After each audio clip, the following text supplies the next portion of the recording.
If you really want to know why online leftists are mad, lashing out, and even challenging people to a fight like they did with me, it's because a lot of them built their platform off slandering Democrats, and now that it's not beneficial for them and their grift is up, they don't know what to do. Now, I'm not saying this for every single online leftist because some of them do have charm and charisma, but a lot of them are just bland ass people. They just say the same talking points that they see online and they act like that was their own idea. And now they're being ratioed by people they used to emotionally manipulate to be the bad guy. And now it's not working in 2026. And that's because the tides have changed. We see what is going on in the world with the Republicans. Fascism is basically came to America, and these people are still trying to harp on the Democratic Party, who, mind you, have no power thanks in part to some of their contributions of doing bad faith messaging that both sides are the same. And also, do you notice that they haven't really been saying that lately because they know you have to read between the lines with these people. You notice they all locked into gear the minute Jasmine Crockett decided to run for senator. They thought they were going to be able to run their money up slandering Democrats again. Because when the Democrats aren't slanderable or making money, they move on to other ventures. They go out and live their life. And they thought they were going to be able to make their money again slandering Democrats. So just know, you're going to be seeing these people lashing out because they are unoriginal. The only thing they claim to fame was slandering the Democratic Party. And slandering the Democratic Party in 2026 really isn't that beneficial when we see what the Republicans are doing. So if you're being mad about being called a Republican, maybe you need to look in the mirror and reflect. Can I say something? I 100% understand, as a Black woman, being fatigued and being frustrated with the state of the world and the economic, what did Jaden say? The social economic state of the world. Like, I get it, right? However, I am so intrigued that the people that express the sentiment of being exhausted politically are also people who are not organizers. And so I guess my question is, what exactly are you not doing anymore? You know what I'm saying? Like, when you say, like, we're not doing this anymore, like, my hands are off. I'm done. Y'all do the work. Like, I'm not even asking this to be funny. I'm asking this to be honest. Like, if you are not a community organizer, if you are not an activist, and when I say an activist, I mean the verb, right? You do not go outside and participate in activism. You are not a revolutionary, i.e., you are not putting yourself in the front lines for change. What exactly are you exhausted from doing other than voting? Caring? Like, that's what I'm saying. Like, the act of caring is just not that exhausting. It's not. So I think we should reframe our language, because to me, it sounds like some of y'all are saying, I don't give a fuck no more. Do whatever y'all want to do, whatever. And if that's the case, cool. But understand that you not caring anymore could lead to you potentially not voting, can potentially lead to you encouraging other people to not vote. And, well, voting is still a tool that we can use to enact change, although it's not the end all be all, but it is a method, and it is a strategic strategy, whatever. It's a strategy, right? Yes, I just wanted to say that a lot of people that constantly express their fatigue, their political fatigue, are also people who are not politically active in the physical manifestation of that. And I think that's funny. I wanted everybody to hear that dumb shit just so that you could understand that these types of people always think that they're the revolutionaries. They think just because they host an event, leave that event, and then go to a fucking party, that their job as an organizer or a leader or an influencer somehow has done something of note. And to these people that hear that woman speak and agree with that, might I ask you a question worthy of an answer? What the fuck have you done to initiate any change that that you think you could sit on a couch and bitch at people for being exhausted. When Trump won, there was a common consensus amongst a few black people, or maybe even more than I'm even thinking, that, you know what, we tried to get people to vote one way and it didn't work. I'm exhausted. I'm taking a break. I'm not really doing too much, because let's be quite clear, voting is the way to enact that change that many people would want. You wasted so much time either shaming motherfuckers into trying to vote by guilt tripping them, or for some reason promoting a third party, and that's biting a few people in the ass. The usual trolls are asking if I regret my vote for Jill Stein amid the backdrop of ICE terrorizing Minneapolis and killing Renee Nicole Good. My answer to these blue MAGA people is that if Kamala... You can't be the poison and the antidote. This is the problem. This right here, this conflation of the idea that because your existence may be the same, that others would be. And that's the privilege of how you all exist in this world, and claim to be some sort of moral police, telling the rest of us how the things that are going on now would be the same if Kamala was in office. And I think it is laughable, and anyone with two eyes knows better. The fact that you brought yourself to this app to tell us about blue MAGA while people are being brutalized by ICE and drugged from their cars and home and having their doors kicked in, while Greenland might be invaded and we're dropping boom booms in Iran and invading Venezuela, and you want me to take you seriously while people struggle to exist, to afford food, and people in other countries don't have access to USAID anymore? You are deeply unserious folk. You all are deeply unserious and, quite frankly, are disinterested in real conversation about harm reduction. You're just virtue signaling, and that's a problem. That you thought it would be a great idea to shame motherfuckers into not doing what you deem acceptable as a protester, an activist, a revolutionary. Guess what? As it's going to be documented throughout time, because we're seeing more and more people try to be heroes, a lot of people are pretending to be activists just for the sake of not being called a potential racist on social media. They're doing things to take away from the actual issue just so that everybody could see them and say, oh my gosh, I'm not a bad person. Look at me. I'm not doing anything wrong. Look at me. I'm making sure that I'm on the right side of history. Look at me. And it's distracting from any real issues just so that you could all have a photo op. And I don't really have to be the only person who says this, because that Leon pill is something important. It creates an actual third eye in your mind to see motherfuckers as nothing more than performative, because when this take was burped out, you would think a lot of people would see it and maybe agree, but no. And the irony of it all is that they are people sitting on their couches shaming you for not moving. Every last one of them, they're sitting on their couch, double chin in the camera and all, talking about, I'm my ancestors. I'm moving. I'm making moves. I'm fighting. I'm doing this. What are you tired for? And they're sitting on a couch. It's... How many times do we have to talk about the jokes writing themselves? Mind you, they're checking your page looking for your activism because they want to judge you by what you post. And the whole time their activism is sitting on a couch shaming others. We have no self-awareness. And I'm saying we to be nice because really you don't have any self-awareness. How many times does the internet have to get together to smack these people into reality? And it doesn't work. Every single time they can't see the irony in it all. Ugh. Help us. Kind of crazy you don't realize how privileged you are to be able to ask this question, because when shit hits the fan, when people in real lives, they have to start taking care of friends and family that are going through it. And I notice a lot of people that tend to have this sentiment tend to live in bigger cities. So yeah, maybe you don't have to worry about taking care of friends and family that are going through tough times. But I promise you, a lot of the people that used to be out there or used to be able to do something, they're either having to pick up a second job, they're having to take care of a mother or dad that has gotten a little older, and they may not be able to have the medical care to take care of them now because, as you know, a lot of medical coverage has gone away. When people's lives get worse, they do not have the time or ability to be able to protest or organize.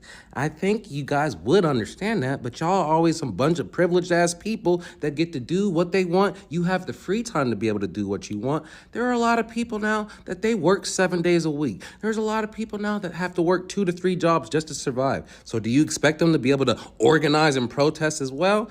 It's just like you guys don't live in reality, and that's what bothers me the most. You guys hang around your privileged ass people, doing your privileged ass thing, looking down upon people that are going through it. And the reason you see these people not agreeing is because this song and dance has been played over and over and over.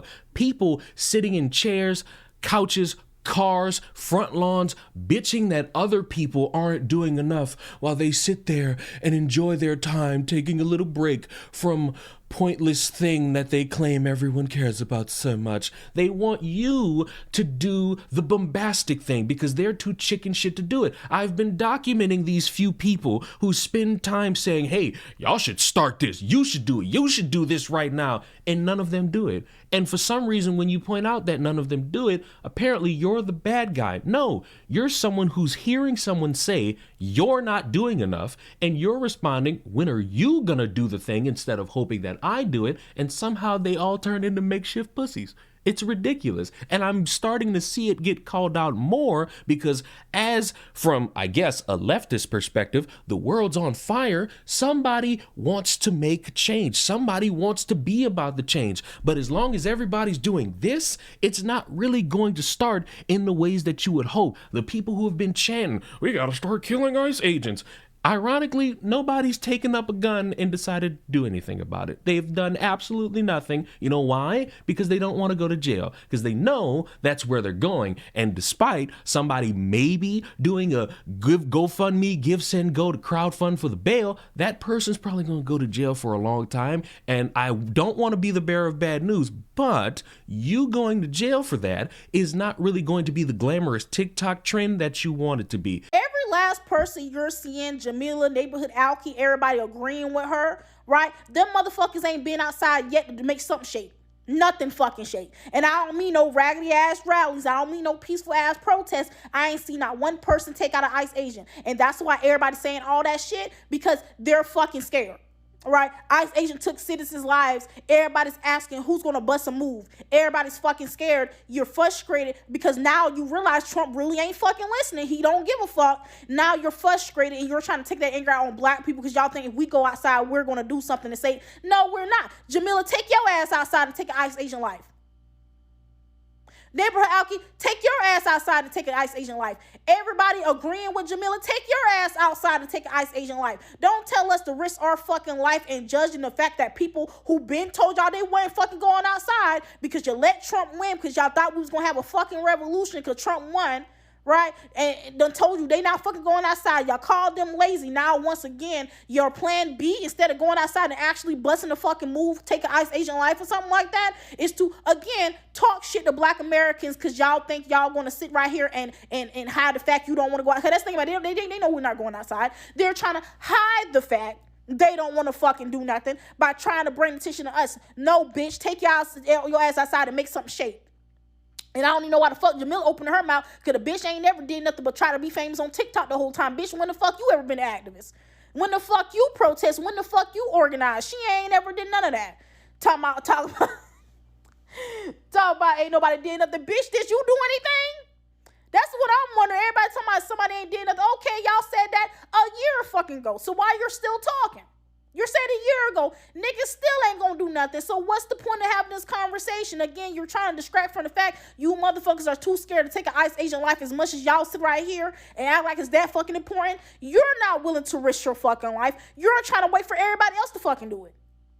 And nobody wants to fucking do it. That's all the fuck that is. It's just gonna be you stupid pretending that you did something for the future when all it's done is embolden your opposition to say, start the Insurrection Act. Because as I'm recording this, apparently he's getting everybody blue-balled with the Insurrection Act, and all it takes is one bombastic moment to get promoted very loudly by a bunch of people. Then they gonna bring it to his ear, and then he's gonna call it, and then y'all gonna get mad, and y'all gonna say, how did we get here? We got got here because we got a bunch of performative motherfuckers trying their hardest to make it seem like everyone's not doing enough while they're doing everything and nothing's working, and wanting other people to do the outlandish thing, but none of them want to do the outlandish thing. There's a reason why you got people like Don Lemon right now getting chewed the fuck out for either leading or being a part of a random protest going into a church, apparently because the pastor supports ICE, and I guess these motherfuckers wanted to get them in a gotcha, but instead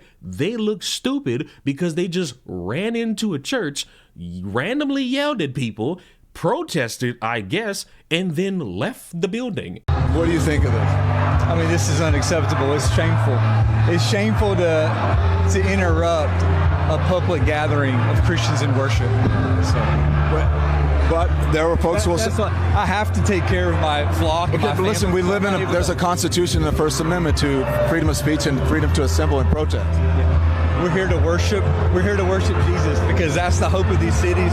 That's the hope of the world is Jesus Christ. I want to be very respectful. Please don't push me, though. We're here to worship Jesus. Yes. That's why we're here. Yes. Okay, that's why we're here. Okay. That's what we're about. Don't you think Jesus would be understanding we're about and love these folks? We're about spreading the love of Jesus. But did you try to talk to them as a Christian? No one is willing to talk. Okay. I have to take care of my church and my family, so I asked that you actually would also leave this building. You don't want us to chronicle what happened? Unless you're here to worship. I'm always worship. I'm a Christian. We're here to worship. Yeah. We're here to worship. Okay. Thank you very much. I appreciate it. These people have come into our house and they've interrupted our worship.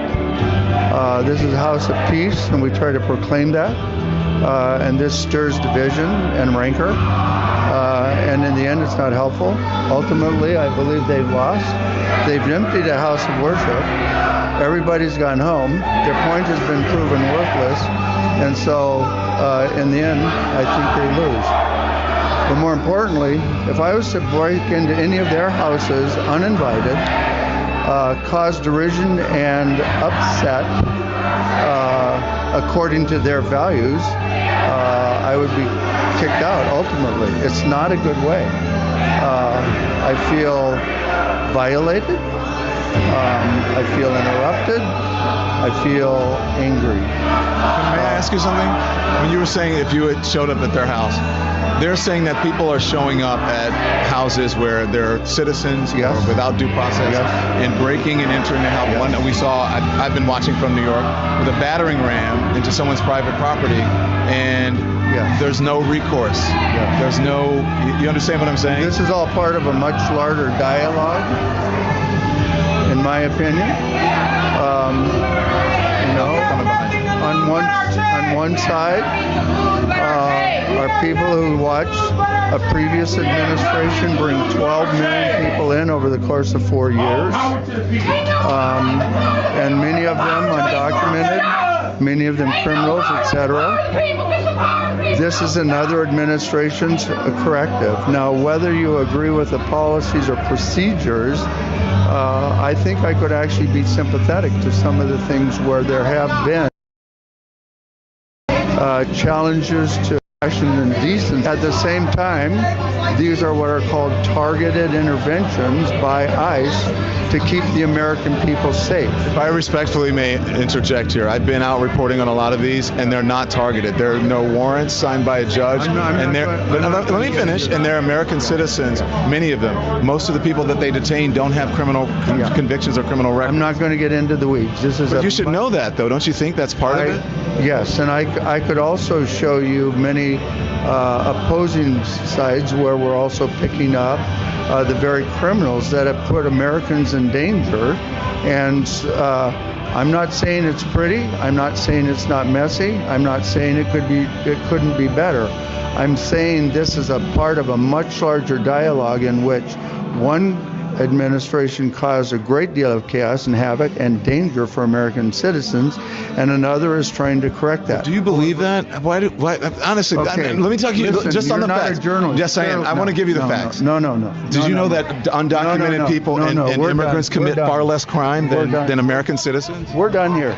Than natural-born Americans. You won't listen. If you could ask, I'm giving you the facts. It is. Give me facts. I would have a conversation. But I can respond to you. No. Did Jesus stand with the oppressed? Because he doesn't want to listen to facts. That's the interesting thing about this is that they won't listen to facts. No. You won't because when you pose as a journalist. I am a journalist. Journalists give facts. And then you start correcting me with facts and don't have. You shouldn't hear the facts. Of course, I should hear the facts. Most of the people who are picked up will you give me the facts on both sides? That is the facts on both sides.